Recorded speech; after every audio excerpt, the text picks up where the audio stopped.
Amen. Take your Bibles tonight if you would, and let's turn to the famous shipwreck in Acts chapter 27. And we're going to start in verse 21, read down through verse 44. We won't read the whole account, but we'll break into the story. There's something specific that I want to look at tonight, and that is, of course, to learn to depend on the will of God. For us to learn to depend on the will of God no matter what's going on in our lives. And Paul's a great example of that, of one who learned to depend on the will of God. And it's amazing what Paul went through, and yet trusted God every step of the way, and knew that he was doing the will of God and in the will of God every step of the way, even though there was times when major things happened in his life. And so in Acts chapter 27, starting in verse 21, when you find that, wouldn't stand for to read God's word, we'll start in verse 21. And we'll read down to the end of the chapter. So as I said, we're not reading the whole chapter, but we'll break in halfway through it. Once they have boarded the ship, and now they have went against what Paul had told them, as far as he thought they were better to winter off in a winter at a certain area, and they decided no, they would pull up anchors and go to another port area that was better for wintering. And what ended up happening is, of course, they got caught in a storm. And so here it is. They're in the midst of the storm. I think they had fasted at this time for 14 days. So that means they were in the storm for 2 or 3 or 4 weeks, probably 3 weeks.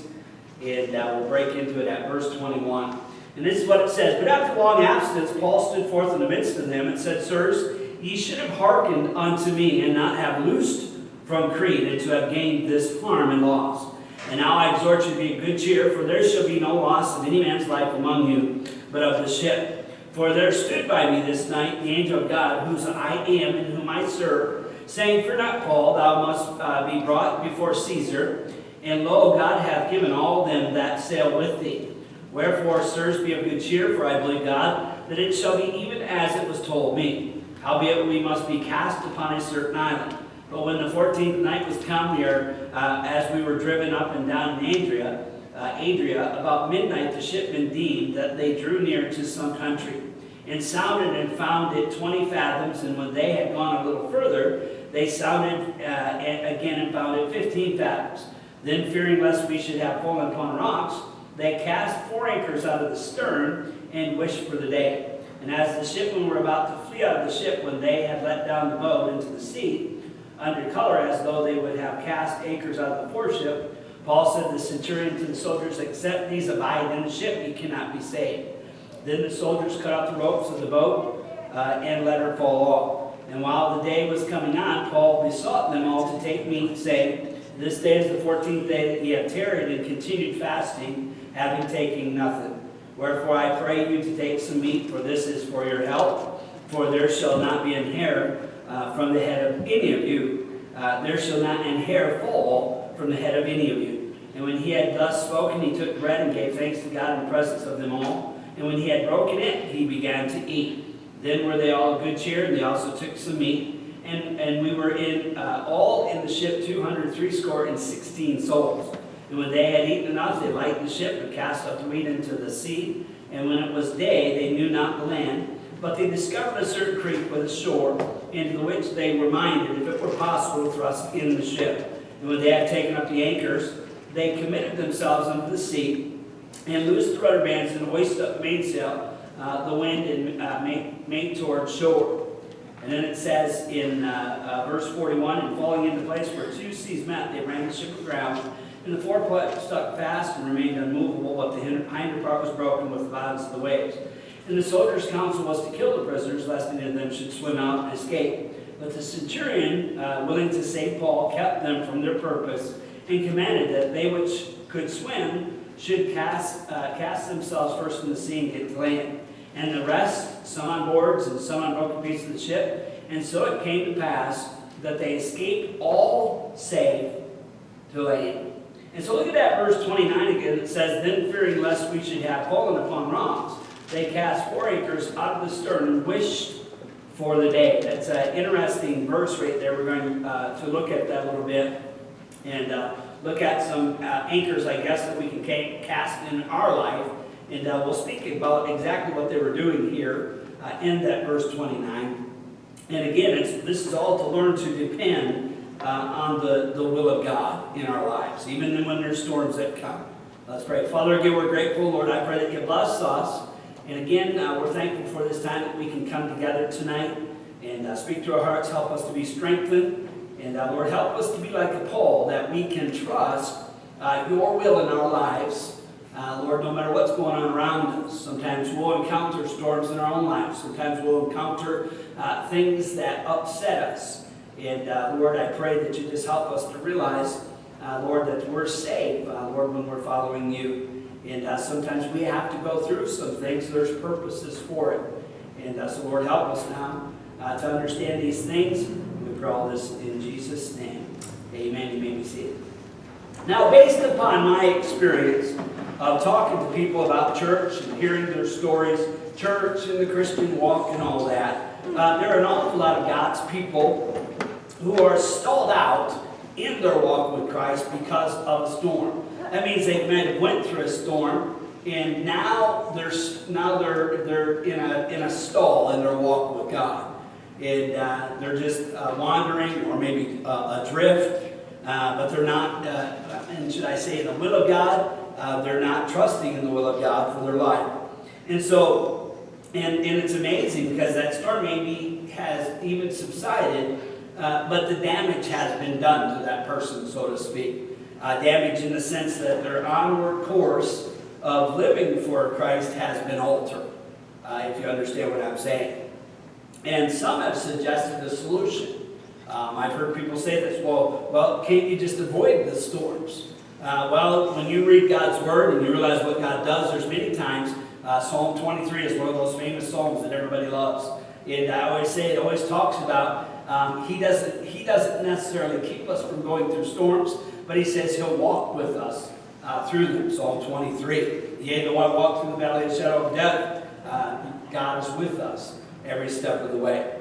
And so that solution that somebody suggests, well, can't you just avoid storms? Well, that's not really scriptural. Matter of fact, Paul, who we're reading about here tonight, has said many places in the scriptures to endure storms. When he was talking to Timothy and talking to many of the churches, he would tell them to learn to endure. 2 Thessalonians 1:4 says, so that we ourselves glory in you in the churches of God for your patience and faith in all your persecutions and tribulations that ye endure. Timothy, he told him in 2 Timothy chapter 4, he says, but watch thou in all things and endure afflictions. Do the work of an evangelist, make full proof of thy ministry. In Timothy 2:3 says, for therefore endure hardness as a good soldier of Jesus Christ. And so Paul, he's encouraging us to endure it. And what does he mean by that? Well, some of that he has to mean that God knows our will for us, and sometimes we just have to trust in God when it comes to that. And some may say, well, are we always going to have trouble as Christians? Well, let me read something for you that was encouraging to me. And this is Peter S. Ruckman. And I just was reading through this, and this kind of encouraged me.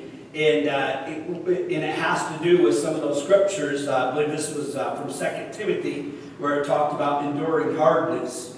And he says, this is what he said, now, what about endure hardness? Since now he mentions a bunch of the wayward theologians out there who tried to change Scripture and all that. He mentions Dunlow, Plummer, Alford, Vincent, all kinds of them. He said, let me jump in here. He said they can't do anything with this text about enduring hardness. He says because they know nothing about which Paul is talking. And he said, let us do a little fill-in for them. And it says, soldiers have to be hard. Infantrymen are called doughboys, or dog faces, or grunts. They have to be tough. The soldiers of World War II were twice as tough as those who are now in the army. And the soldiers of World War I were tougher than their sons who fought in World War II. The hard face, or lion's mouth, is the mark of a soldier who has endured hardships. Being in hot water all the time makes you hard-boiled. We are not speaking here of hardening the heart, against God when applying Paul's admonition to the young ministers. And he says plural, not Timothy only. And I believe he's even talking outside of ministers. When you really think about it, we're all ministers of God in many ways. And so he says, we are not talking about hardening yourself against people as such. We are talking about a Damascus steel, bessemer iron, granite rock reaction to persecution, slander, lack of funds, false brethren, inconsistent Christians, scheming deacons. Now, pardon you ladies, we're not talking about you here, but he says blabbermouth females in the local assembly, destructive critics of the Holy Bible. See anyone named in this commentary, sleepless days and nights, lack of food or clothing, an opposition of the world, science, flesh, philosophy, and the devil. And so when you realize what he's saying here, he's saying that Paul is not saying that it's possible to go through life as a Christian without troubles. He goes on, and I marked something else I wanted to read. He said many of the times why we think that way is he goes into a bunch of these preachers who have taught that winning is everything. And he said winning is not everything. As a matter of fact, anyone can win cheerfully, graciously, and thankfully. The acid test is never winning. So when you think of yourself as a Christian and things are not going your way, I think we have that mindset that since we're Christians and we're following the Lord, that we should always win in everything that we do. Now I'm not talking about games, I'm talking about life and just walking through life as a Christian, that we should be successful and everything should just work out perfectly for us in everything that we do. But what he says here is he said, as a matter of fact, anyone can win cheerfully, graciously, and thankfully. The real acid test for a Christian is never winning. The acid test is losing. And he cites some scriptures. He says a famous soul-winning preacher in America wrote a number of books about raising children in the home. Naturally, he couldn't apply what he wrote. He had told his sons that they always could be winners, that they didn't ever have to lose. That was very foolish. That was a very foolish thing to tell any man, let alone a young man. You will lose somewhere. He's talking about Christians. He says, you will lose somewhere. If the devil doesn't get your wife, he'll get your kids. If he doesn't get your family, you will go bankrupt. If you make the payments, you will lose your health. If you stay in good health and pay the bills, and your wife doesn't leave you, your kids will reject Christ and go to hell. If all of your family is saved and consecrated, living on tax-exempt property, and boldly contending for the faith, once delivered unto the saints and getting good write-ups in all the Christian periodicals, the IRS and the NAACP will attack your work. One of your godliest kids will get a divorce, and you may get killed in a car wreck before you are 60. And so he just wraps a bunch of things in there about Christians. So again, when I mention, some have suggested, well, maybe the solution is, can't you just avoid the storms? I don't think you can as a Christian if you're doing what you're supposed to be doing. And you just have to learn to endure hardness. So I think I mentioned this before, but I watched a documentary on anybody know what a tsunami is? A tsunami storm. Some of the most amazing storms I've ever seen is when something will happen out in the ocean. It's usually an earthquake or something like that. And they'll have plates that shift. And what it does is it creates a shock, and it actually pushes the sea up. And it can make a wall of water 50, 100 feet high. And some of those tropical islands out there are setting at zero sea level. And here comes this 50-foot, 100-foot wave crashing in. And it's happened several times over the past, and probably you've heard of some of them. In the past several 10, 15, 20 years, they've had some of these tsunamis. And I mentioned that I forget how long ago it was, but it hit several Asian coasts back in the early 2000s, one of the ones that I was interested in. And they interviewed several survivors. There's a big documentary on it. And some of their stories, they interviewed them and some of the stories that they have about saving others or trying to save others. And one of the heart-wrenching stories that I remember was a younger man who tried to help a vacationing older couple. And the tsunami came in, and what it does is it comes in little shock waves. to where you might get a 30-foot wave that comes in and it washes in and comes all the way up to the hotel, and then it goes back up, and everybody thinks everything's okay. It might have took the beach furniture and all that, but everybody's kind of, relieved that it didn't come in too far. And the next thing you know, they look out, and there's a boiling wave that's coming that's like 50 feet high. Everybody's running and screaming. Well, this was one of those. And somebody was filming this, and there was this guy up on a ledge of a hotel. The water was that high, probably 20, 30 feet high. And this older couple was hanging on to each other, and this guy was hollering for them to try to reach over to him. And he was holding onto a pole, and he was trying to grab them and get them over where they could hold onto the pole as well. And so he was trying to help them get a hold of something that could save them. And like I said, somebody was videoing the attempt. And but what happened was they weren't strong enough. This poor older couple wasn't strong enough to get over to him. They almost got there, but not quite. And it would have been the thing that could have saved their life. And what ended up happening is, he said he don't know. I mean, he knows that they were washed out to sea, and thousands and thousands of people died. And so they're pretty sure that couple, they never showed up, so that they died. And so what I want to show us tonight is that we can't necessarily avoid the storms in our lives as Christians, but we can hold on to some things. We got some things that we can hold on to. And so that's what I want to show us tonight. And so the first thing I want to consider tonight, again, we're in Acts chapter 27. David, if you got your Bible just coming in, we're in Acts chapter 27. And so the Apostle Paul had been taken, let me just explain. The Apostle Paul had been taken captive, so to speak, and he was going to be transported to Rome. God was going to use him to be a testimony in Rome.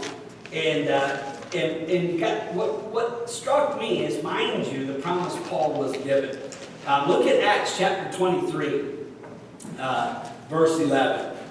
And always keep this in mind about being in the will of God. And sometimes the will of God is not always what we would think would be the will for our lives. Sometimes we encounter storms in our lives and we wonder, is this God's will? And so you look at Acts chapter 23 and verse 11. And it says, in the night following, the Lord stood by him, this is Paul, and said, be of good cheer, Paul, for as thou hast testified to me in Jerusalem, so must thou bear witness also at Rome. And so here he is in Acts chapter 23, and I probably should have calculated the years, or how many months or how many days had passed from Acts chapter 23 all the way to Acts chapter 27, because he had went through the trials there in Jerusalem. And then what ended up happening is he ended up being sent to Rome to testify before Caesar, because he had appealed to Caesar. And so when we look at and here's the main thing too, still in that Acts chapter 23, this spoke to my heart, because again it says in verse 11, it says, in the night following the Lord stood by him and said, be of good cheer, Paul, for as thou hast testified to me in Jerusalem, so must thou bear witness also at Rome. So here's God's promise that, Paul, don't worry about anything, I'm going to take care of you. I'm going to get you to Rome. But look at what had happened in the previous verse. In that same chapter, Acts chapter 23, it says in verse 11, and the night following. So when it says in the night following, what happened the night before? Well, look what it says in verse 10. And there arose a great dissension. The chief captain, fearing lest Paul should have been pulled in pieces of them, commanded the soldiers to go down and take him by force from among them and to bring him into the castle. And so Paul had already been in a raucous crowd who were trying to stone him, kill him, pull him apart, pull him in pieces. And he had just been rescued and probably was sitting in a jail cell or sitting in some kind of house arrest somewhere, trying to keep him away from the crowd so that they wouldn't kill him. And then up shows the Lord Jesus Christ. And what does the Lord say? Be of good cheer, Paul. And so when you think about the things that we go through, and the trials that we face in our lives, that just encourages me to realize that, you know what, there's times that things are going to happen it doesn't mean that the Lord isn't with me. It doesn't mean that I'm not in the will of God. Many times there's things that are going to happen in our lives where they happen because we are in the will of God. Paul is doing exactly what he's supposed to be doing. He's supposed to be testifying to them about the Lord Jesus Christ and the death, burial, and resurrection. And what is happening? He's getting persecuted because of it. And so he's perfectly in the will of God despite what he's going through. And so now, turn back there where we're at, back to chapter 27. And of course, what happened here is now Paul is getting sent to Rome. And he's already been guaranteed in that verse 11, chapter 23, that I'm going to get you to Rome. But then you got to wonder, what in the world is going on?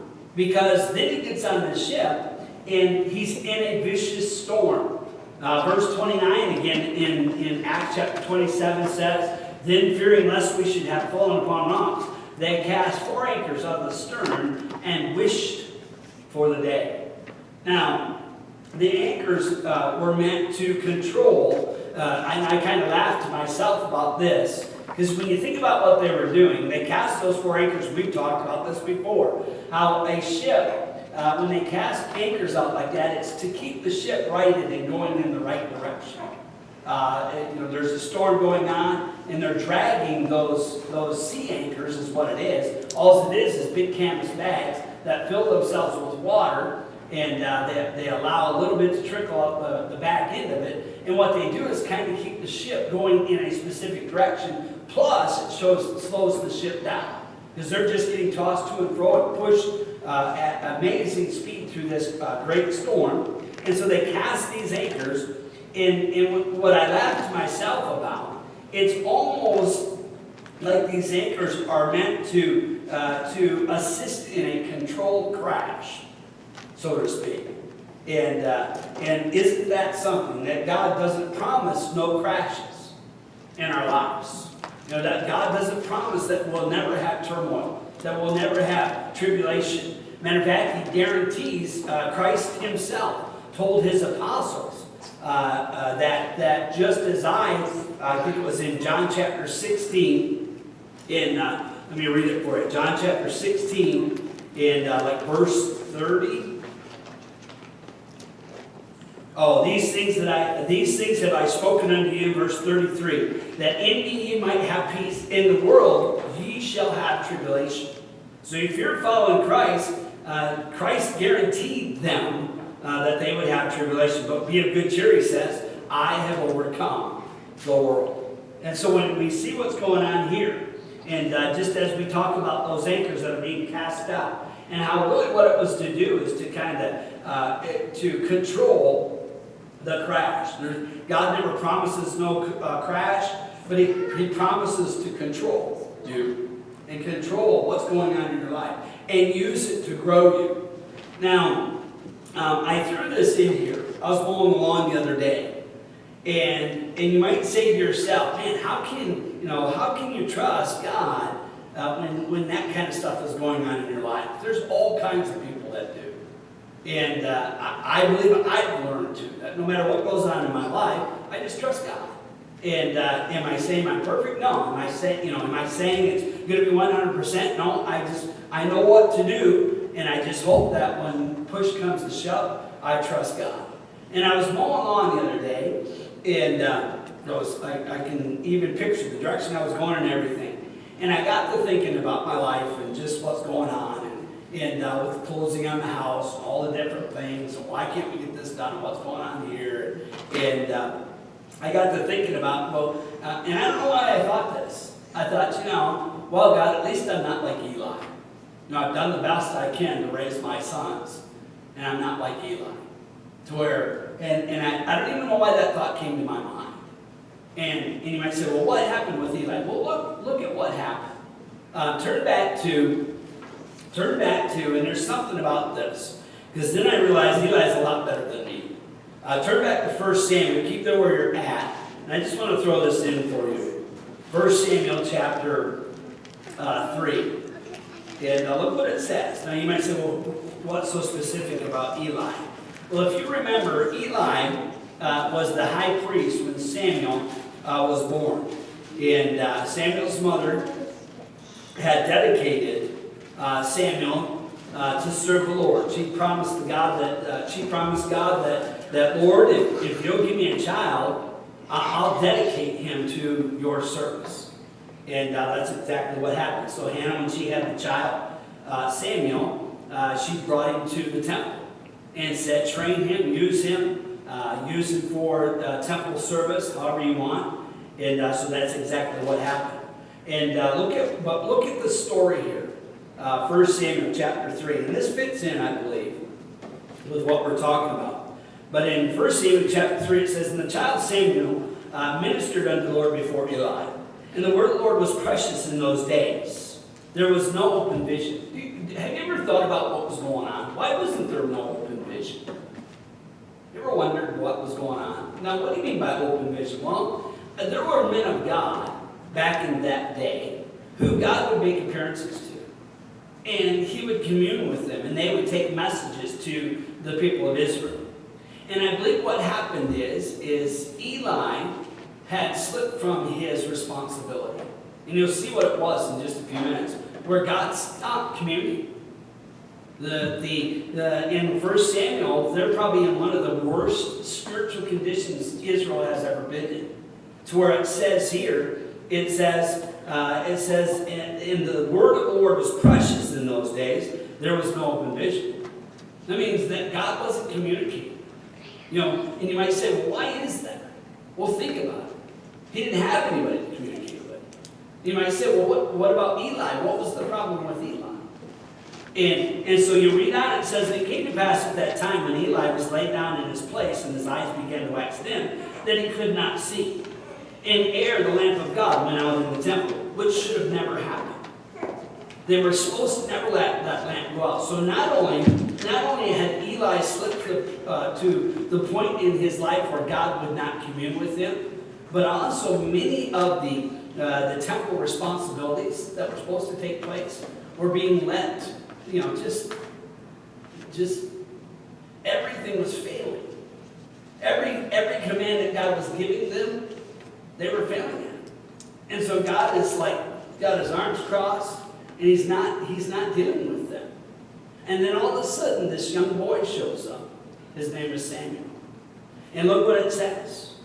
It says, and ere the lamp of God went out in the temple of the Lord, where the ark of God was, and Samuel was laid down to sleep, that the Lord called Samuel, and he answered, here am I. And so all of a sudden, God is talking to someone that will listen. Even to the point where Samuel says, here am I. Even though Samuel doesn't even know who it is yet. And so then it says that the Lord called Samuel, and he answered, here am I. Verse 5 in 1 Samuel 3 says, and he ran unto Eli and said, here am I, for thou callest me. And he said, I called not. Lie down again, and he went and lay down. And the Lord called yet again Samuel, and Samuel rose and went to Eli. See, Samuel didn't even know it was God talking to him. And so he's going to the man of God. And at first the man of God says, no, it wasn't me. You must be just hearing things. Go lay back down. Well, he comes back 3 times. And then all of a sudden, Eli realizes what's going on. Because then you skip on down to verse 8. It says, the Lord called Samuel again the 3rd time. And he rose and went to Eli and said, here am I, for thou didst call me. And Eli perceived, this is verse 8. And Eli perceived that the Lord had called the child. See, Eli is a prophet. He knows what it is to talk to God. And he knows how God communicates. And so all of a sudden it dawns on him, God's trying to talk to Samuel. This young man, this young boy, he's trying to talk to this young boy. And so then it says, therefore Eli said unto Samuel, go lie down, and it shall be if he call thee that thou shalt say, speak, Lord. See, Samuel even knew how to respond to God. He even knew that he knew the proper way to respond to God, but Eli hadn't talked to God in so long because God stopped talking to Eli. And so then he tells Samuel, go lie down, it shall be if he call thee that thou shalt say, speak, Lord, for thy servant heareth. So Samuel went and lay down in his place, and the Lord came and stood and called at other times, Samuel, Samuel. Then Samuel answered, speak, for thy servant heareth. And then look what the Lord says. How many of you have read this story before? It says, and the Lord said to Samuel, behold, I will do a thing in Israel, at which both the ears of everyone that heareth it shall tingle. In that day I will perform against Eli. Now here it explains why there was no vision. Why God stopped communicating. It's because there was something wrong with Eli. Something wrong with the people. And God wasn't communicating with them. And it says, in that day I will perform against Eli all things which I have spoken concerning his house. When I begin, I will also make an end. For I have told him. Now, did you recognize that? That the chapter before, it says sometime in the past, God had met with Eli and had warned him and said, this is going to happen. Now, there's times where I believe you can change your course and change God's mind. And so Eli had been given fair warning. And what had happened was, here it is, Eli must have never changed his course. And so finally God comes to this little boy Samuel and tells Samuel what he plans on doing. And so it says, for I have told him that I will judge his house forever for the iniquity which he knoweth, because his sons made themselves vile, and he restrained them not. And therefore I have sworn unto the house of Eli that the iniquity of Eli's house shall not be purged with sacrifice nor offering forever. And it says, and Samuel lay until the morning and opened the doors of the house of the Lord, and Samuel feared to show Eli. And so you can see Samuel keeping his distance from Eli, not wanting to go talk to Eli. He's afraid Eli's going to say, so what did the Lord end up saying? Well, Eli being good. He calls Samuel to him. Matter of fact, in verse 16 it says, then Eli called Samuel and said, Samuel, my son. And he answered, here am I. And he said, what is the thing that the Lord has said unto thee? I pray thee, hide it not from me. God do so to thee, and more also, if thou hide anything from me of all the things that he has said unto thee. And Samuel told him every whit. Now, this is what I was thinking. I'm going on. And I'm saying, well, Lord, at least I'm not like Eli. And then it dawned on me that even through this major event that was going to go on in Eli's life. I mean, if you know what was said, because it says, and Samuel told him every whit and hid nothing from him, and he said, it is the Lord. This is what Eli's response was. Because do you know what he told him? Do you know what God told Eli he was going to do? Anybody know? You know. You've read the story. He was going to kill both his sons. You go back to, chapter 2, verse 31 through 35. Look what it says. Because this is him talking directly to Eli. This is when God, in the past, said this to Eli. Behold, the day is come that I will cut off thine arm and the arm of thy father's house, and there shall not be an old man in thine house. And thou shalt see an enemy in my habitation, and all the wealth which God shall give Israel, and there shall not be an old man in thine house forever. And the man of thine whom I shall not cut off from mine altar shall be to consume thine eyes and to grieve thine heart, and all the increase of thine house shall die in the flower of their age. And there shall be a sign unto thee. He's telling Eli, this is the sign that it's going to happen. He says, and this shall be a sign unto thee, that shall come upon thy two sons, on Hophni and Phinehas. In one day they shall die, both of them. And of course, if you follow the history that took place in Samuel, just as the Lord said, what ended up happening is, and I believe there was a time where Eli could have changed course and changed God's mind, but Eli never did. But yet, and I thought to myself, that sure was silly of Eli. And I thought, well, at least I'm better than Eli. I'm teaching my sons, to follow the Lord. And even though we could say that maybe I have one son that isn't following, it's not because I don't want him to follow. Amen. Then I got to that. Then it dawned on me, and then I thought what Eli's response was. And look again what it was. In chapter 3, it amazes me what Eli's response was. Because in verse 18 it says, and Samuel told him every whit. So what he did is Samuel repeated exactly what God had told Eli he was going to do to him. That I'm going to wipe your family out. There's going to be, when your sons are dead, there's going to be how did he say it? There's going to be no heritage in your family. You won't have sons of sons of sons left to carry on your name. I mean, that was a great tragedy to have happen. And yet, look at his response, which I was amazed by. And it says in verse 18, and Samuel told him every whit and hid nothing from him. And he said, it is the Lord, let him do what seemeth him good. And you might say, well, how did that bless you? What was it about that? That when I was thinking about that, I thought it's amazing to think that here is Eli, and yet he could say, you know, the Lord is good, whatever the Lord wants to do. Now, would I have liked to see Eli, you know, miraculously changed and change God's mind? It never happened. I mean, just as God said would happen, his sons died, and the prophecy that he was making here took place. But still, I thought, man, that Eli, still, no matter, even with the threats of what was taking place, he said, God is good.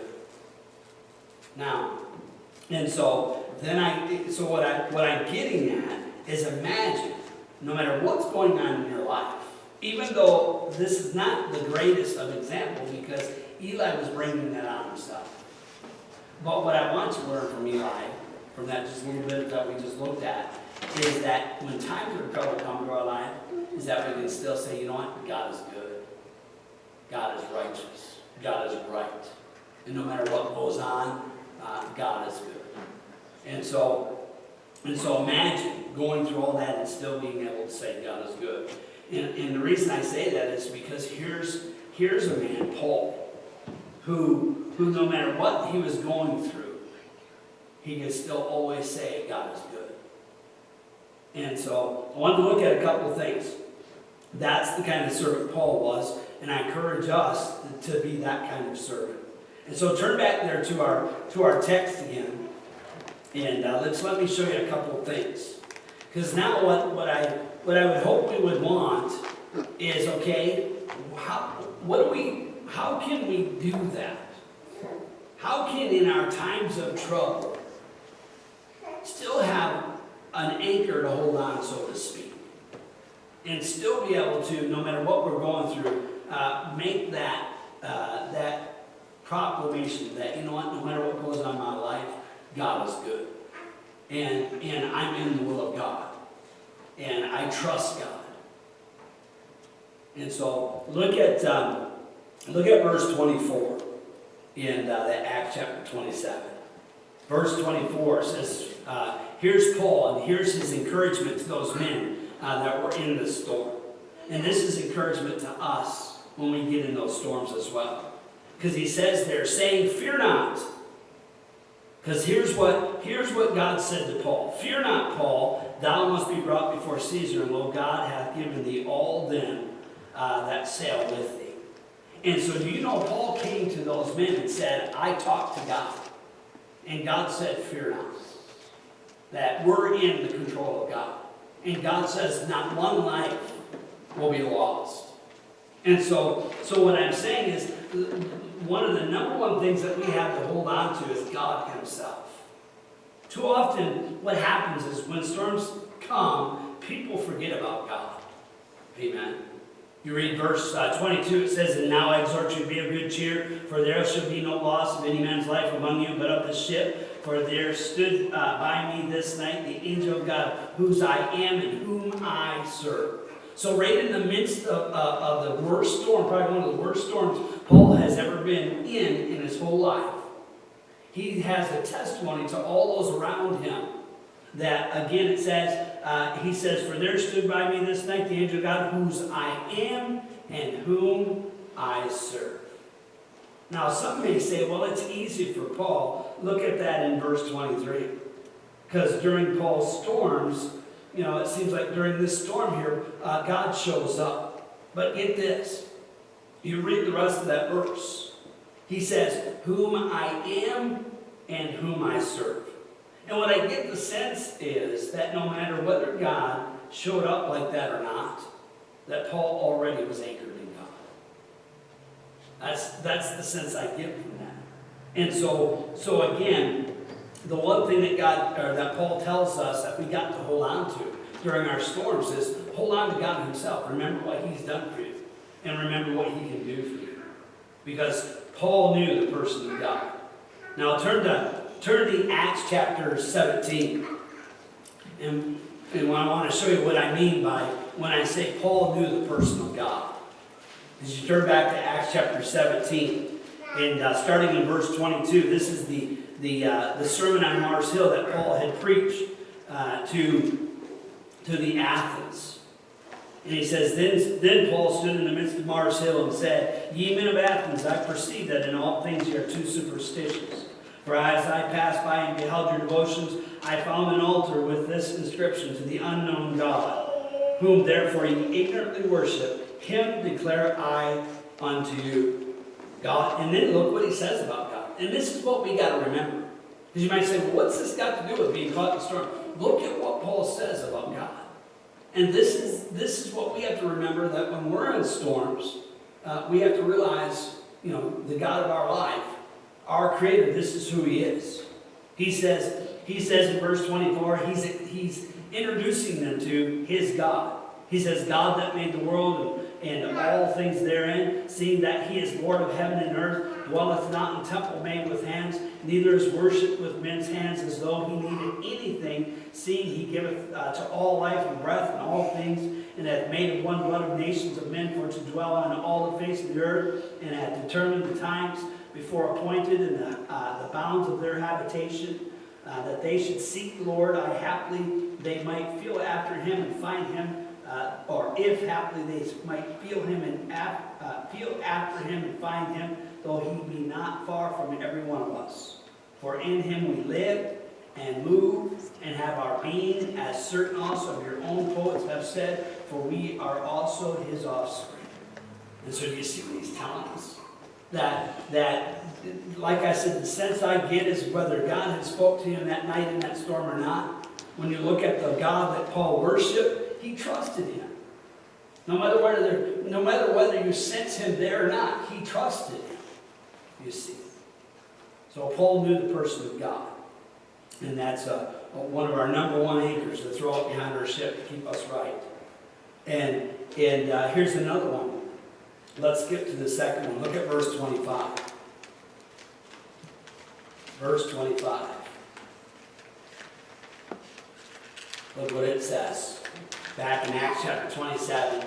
He says, Wherefore, sirs, be of good cheer, for I believe God, that it shall be even as it was told me. What's the main thing he says here? I believe God. And so the challenge for us is in our times of our storm, not only are we to believe in God, his position and what he is and who he is, and that he's the creator of all, he controls the storms, but also that we believe him. What do you mean believe? Well, the Word of God. I mean, you can get all throughout this Bible and you can see the Godhead. And you can see how Christ himself had the ability to control storms. And it wasn't that he didn't allow his apostles to go through storms, but what he did is he allowed them to go through testing their faith, you see. And so we need to believe God. A great example of Paul's belief is, and I won't take you there, but back in Acts chapter 16. This is what it says. And when they had laid many stripes upon them to cast them into prison, charging the jailer to keep them safely, who, having received such a charge, thrust them into the inner prison and made their feet fast in the stocks. And so here's Paul with Silas, and he takes a whipping for his faith, gets thrown in the jail cell, and then at midnight it says, Paul and Silas prayed and sang praises unto God. And so it's amazing when you think about Paul's belief in God, that no matter what was going on around him, no matter what the storms were, that God, or that Paul still trusted them. And can I say this? You know you'll do the greatest service to your children if they see you actually practice what you preach. What do you mean by that? Well, imagine the difference it makes if our kids see that mom and dad don't turn into a basket case every time something happens. You know, that we just say, okay, let's gather around, let's pray, let's ask God to help us in this situation. And what a difference it can make. And then finally, look at verse 33. Look what it says. And while the day was coming on, Paul besought them all to take meat, saying, the day is the 14th day that ye have tarried and continued fasting, having taken nothing. And so he tells them here, here's something else we can hold on to. He tells them here to take meat, eat meat. Paul told them that they wouldn't be able to withstand the journey unless they eat meat for strength. They had fasted for 14 days. And to take that kind of and spiritualize that when we think about what our spiritual need is. And of course, what it is for us is God's Word. And so the encouragement there is for us is that, you know what, in some of our worst times, some of the most, the greatest tribulations that we face, not only are we to trust God and know that God's there, not only are we to believe on His Word, but we're also supposed to eat it and continue to get in it and dwell in it. And we don't put God's, you know, if you're in the habit of, say, getting up in the morning and reading 10 chapters of your Bible or 5 chapters or whatever it is, when trouble comes, man, you're best to stay in that habit. Because what God will do is speak to you through His Word and encourage you in those times of tribulation. Amen. And so that last one that we're going to look at tonight is always take meat. Always eat. Don't go into a fast from God and from His Word in times when you need it the most. Amen. Father, we sure are grateful, Lord. I pray that you help us, Lord, and strengthen us. And Lord, I pray that we would realize that many times we're going to have to weather storms. And Lord, I pray that you speak to our hearts. Help us to realize, Lord, that there's many